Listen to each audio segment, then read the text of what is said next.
நீங்க முருகனை கும்பிட ஆரம்பிச்ச பிறகு இந்த ஒரு தப்பை மட்டும் பண்ணிடாதீங்க. ஆமாம், எல்லாருமே அவரோட சோதனையில இருந்து தான் வந்திருக்கோம். நீங்க ஏதாவது ஒண்ணு அவர்கிட்ட வேணும் அப்படின்னு வேண்டிக்கிட்டு கேக்குறீங்க அப்படின்னா முதலில் முருகன் என்ன செய்வார் தெரியுமா? உங்களை ரொம்பவே சோதிப்பாரு. எப்படி அந்த சோதனை இருக்கும் அப்படின்னா, நீங்க எதை கேட்டு அவர்கிட்ட வந்தீர்களோ, எதுக்காக அவரை வேண்ட ஆரம்பிச்சீங்களோ அது வேண்டவே வேண்டாம் அப்படின்னு சொல்ற அளவிற்கு உங்களை போட்டு சோதிப்பாரு. அந்த சோதனையை எப்படியாவது தாக்கு பிடிச்சு நின்னுடுங்க. வேண்டாம் அப்படின்னு மட்டும் சொல்லி அதை கைவிட்டுறாதீங்க. முதல்ல ஒன்றை ஞாபகம் வச்சுக்கோங்க. எந்த ஒரு பொருளும் நமக்கு ஈஸியா கிடைச்சிட்டா நமக்கு அதோட அருமை தெரியாது. அதே ஒரு விஷயம் நமக்கு ரொம்ப கஷ்டப்பட்டு பல தோல்விகளுக்கு அப்புறம் கிடைக்கிறது அப்படின்னா அதோட அருமை நமக்கு நல்லாவே புரியும். அது மாதிரிதான் முருகன் மேல் இருக்கும் நம்பிக்கையும்.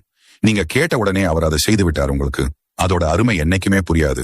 அவரது பக்தர்களை அவர் எப்போதுமே கைவிடவே மாட்டாரு. முருகன் பக்தன் அப்படின்னா சும்மா இல்லை.